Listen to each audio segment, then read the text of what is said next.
আসসালামাইকুম। আজকে আমি তৈরি করব পাঙ্গাস মাছের ঝাল ভুনা। এর জন্য আমার লাগছে পাঙ্গাস মাছ। এখানে আমি কয় পিস পাঙ্গাস মাছ নিয়ে নিয়েছি। এখন লবণ হলুদ মাখিয়ে নিব।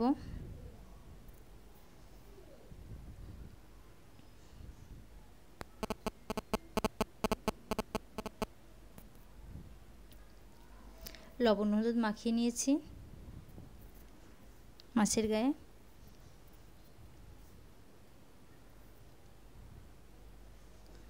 এখন আমি চুলায় প্যান বসিয়ে দিয়েছি। এখন পরিমাণ মতো তেল দিয়ে দিচ্ছি, সয়াবিন তেল।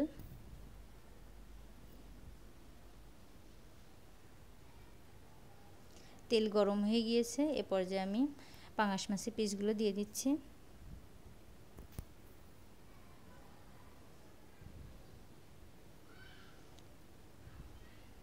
আমি সবগুলো মাছ একসঙ্গে ভাজি করে নিব। একটু কড়া করে ভাজি করব।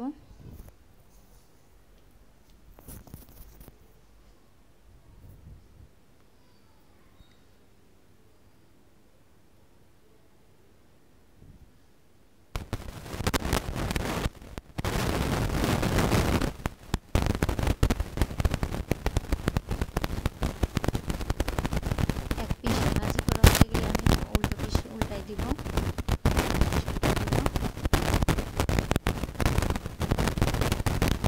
সবগুলো মাছ আমি উল্টে দিচ্ছি ভালো করে।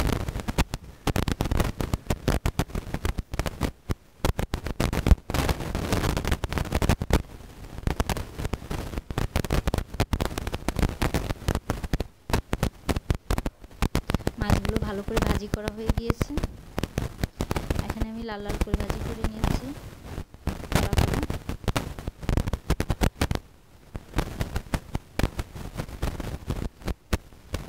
এখন আমি মাছগুলো একটি পাত্রে তুলে নিচ্ছি।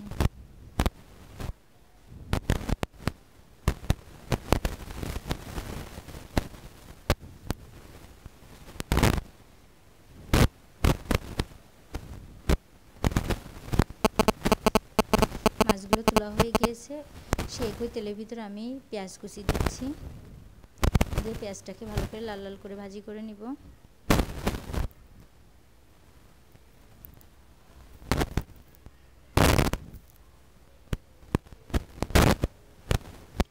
আমার পেঁয়াজ ভাজি হয়ে গিয়েছে। এ পর্যায়ে আমি হাফ কাপের মতো পেঁয়াজ বাটা দিয়ে দিচ্ছি।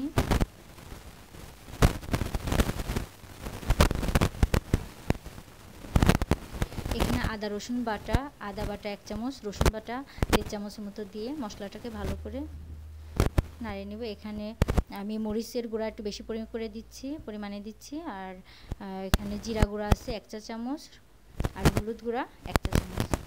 আর মরিচের গুঁড়া একটু বেশি করেই দিয়েছি আমি, একটু ঝাল ঝাল হবে এই জন্য। এখন মশলাটাকে ভালো করে আমি ভাজি করে নিচ্ছি। এই পর্যায়ে আমি স্বাদ মতো লবণ দিয়ে দিচ্ছি। আবার মশলাটাকে ভালো করে কষিয়ে নিচ্ছি। মশলাটাকে ভালো করে ভাজি করা হয়ে গেলে এখন আমি কষানোর জন্য হাফ কাপের মতো পানি দিয়ে দিচ্ছি।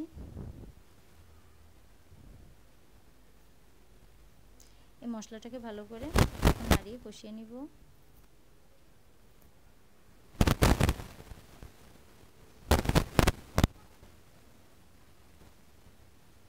কিছুক্ষণের জন্য ঢাকা দিয়ে রাখছি। এখন মশলাটা ভালো করে কষানো হয়ে গিয়েছে।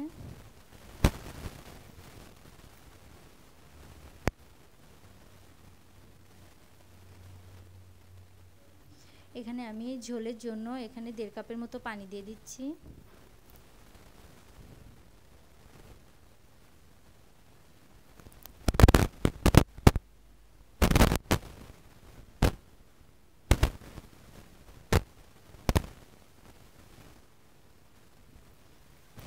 ঝোলের পানি ফুটে গেলে 5 মিনিটের জন্য ঢাকা দিচ্ছি।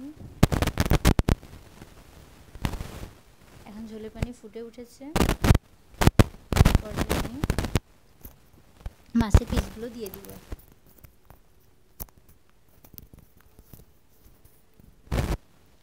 এখন মাছের পিসগুলো একটা একটা করে আমি দিয়ে দিচ্ছি ঝোলের ভিতরে।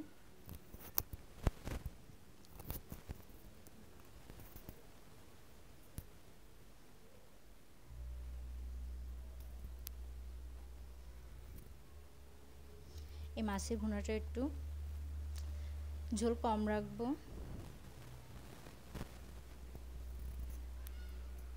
শুকনা শুকনা করে ফেলবো মাছটা জাল দিয়ে।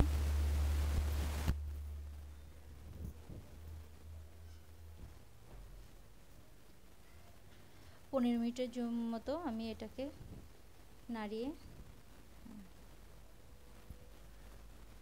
এটা 15 মিনিটের মতো রান্না করব।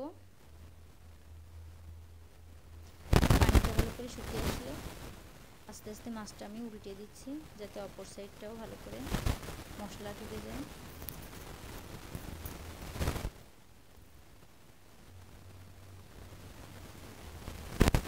এবার যে আমি হাফ চা চামচের মতো গরম মশলা দিয়ে দিচ্ছি উপর দিয়ে ছিটিয়ে।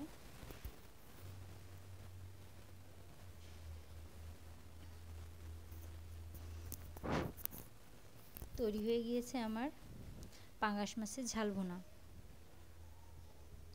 এ পর্যায়ে আমি চুলাটা অফ করে দিব।